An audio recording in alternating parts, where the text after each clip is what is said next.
A vault with 10 layers of security. Infrared heat sensors. Seismic vibration detectors. A combination lock with 100 million possible codes. Magnetic sensors on every door. Video surveillance recording 24 hours a day. The Antwerp Diamond Center was considered one of the most secure buildings on Earth. Experts said breaking in was impossible.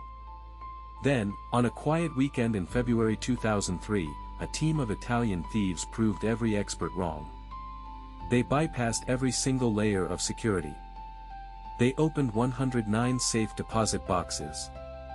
And they walked out with over $100 million in diamonds, gold, jewelry, and cash.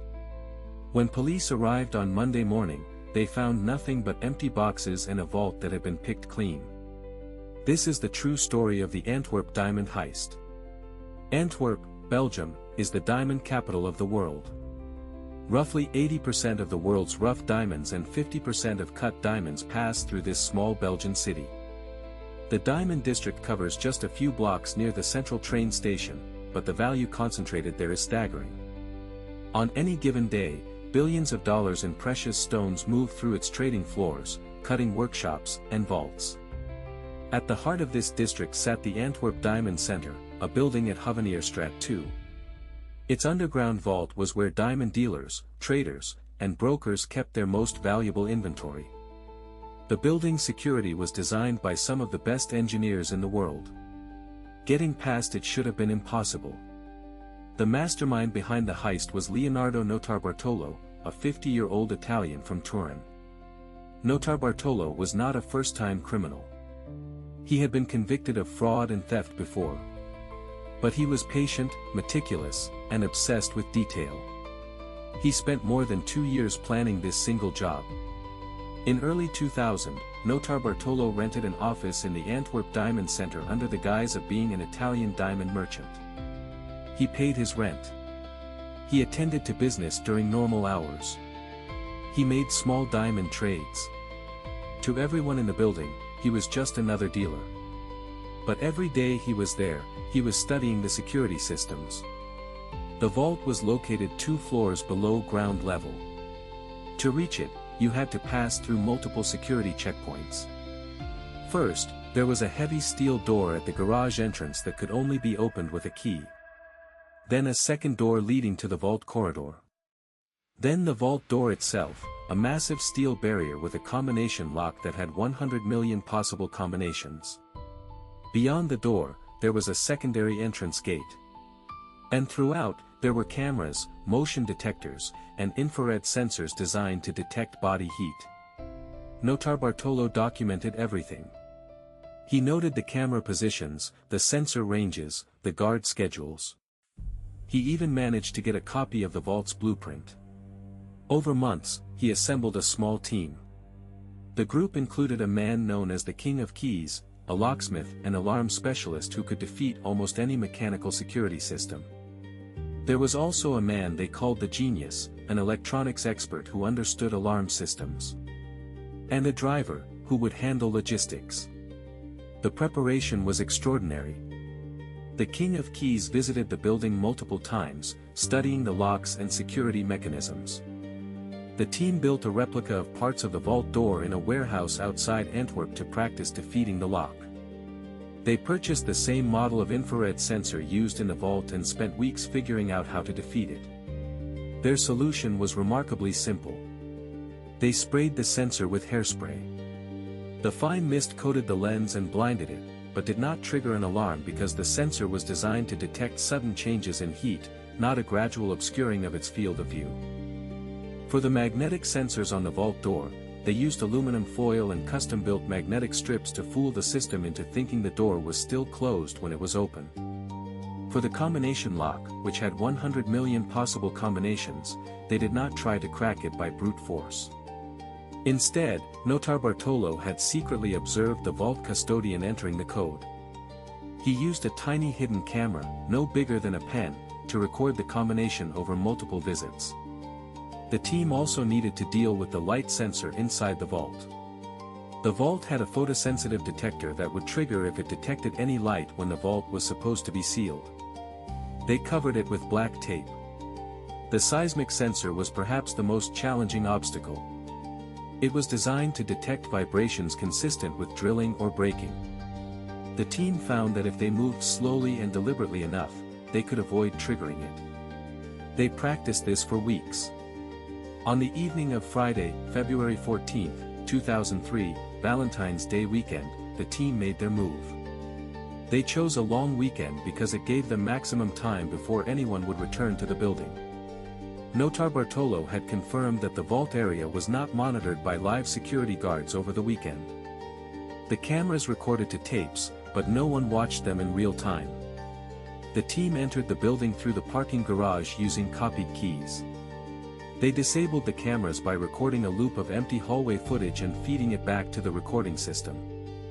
They sprayed the infrared sensors with hairspray. They defeated the magnetic sensors with aluminum and custom magnets. They entered the combination they had secretly recorded.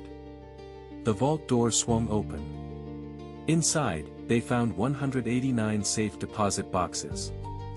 Working methodically through the night and into Saturday, they opened 109 of them.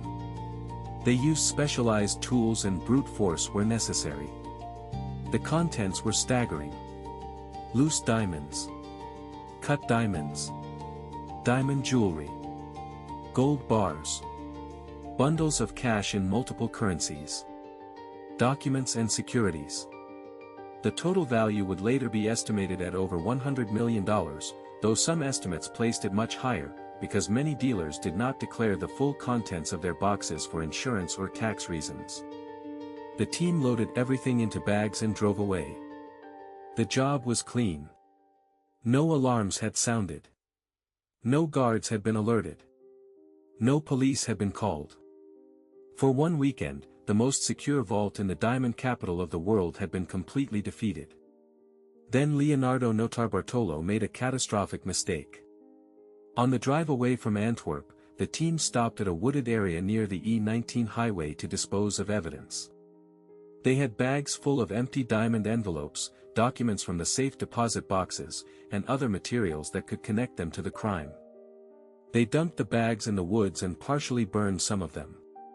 But they were careless. They did not finish the job. A local landowner named August Van Camp noticed the garbage on his property on Monday morning.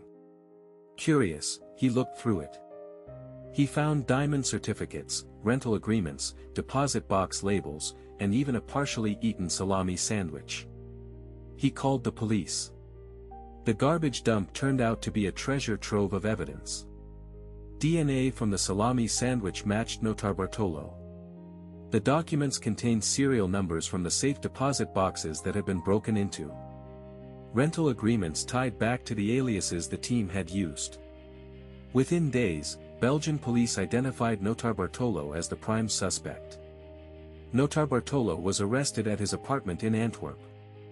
Under his bed, police found a bag containing diamonds and cash. He initially denied everything but eventually admitted to being part of the heist, though he claimed he was merely a lookout and that the operation was actually orchestrated by a larger criminal organization. One by one, the other team members were identified. The King of Keys was arrested. The driver was caught. But several members of the team were never found. The genius, the electronics specialist who had disabled the alarm systems, was never conclusively identified or captured. At trial in 2005, Notarbartolo was sentenced to 10 years in prison, the maximum for the charges. The other convicted members received shorter sentences. But the most remarkable detail was this: despite the convictions, almost none of the stolen goods were ever recovered. Of the estimated $100 million or more in diamonds, gold, and cash, police recovered only a tiny fraction. Notarbartolo later gave an interview to Wired magazine from prison in which he told a remarkable story. He claimed the entire heist was actually commissioned by a diamond dealer who wanted to collect insurance on his own stones. According to Notarbartolo, the dealer provided inside information about the vault and the security systems, and the thieves were supposed to steal specific boxes containing the dealer's own inventory, which he could then claim as an insurance loss. The job simply grew beyond the original scope when the team saw the sheer wealth inside the vault and decided to open as many boxes as possible. Police could never confirm or deny this claim. The alleged dealer was never charged. What is known is that the heist exposed a fundamental truth about even the most sophisticated security systems: they are only as strong as the people who operate them. Every technological defense in the Antwerp Diamond Center, from the infrared sensors to the combination lock, was defeated not by superior technology but by human ingenuity, patience, and months of careful observation.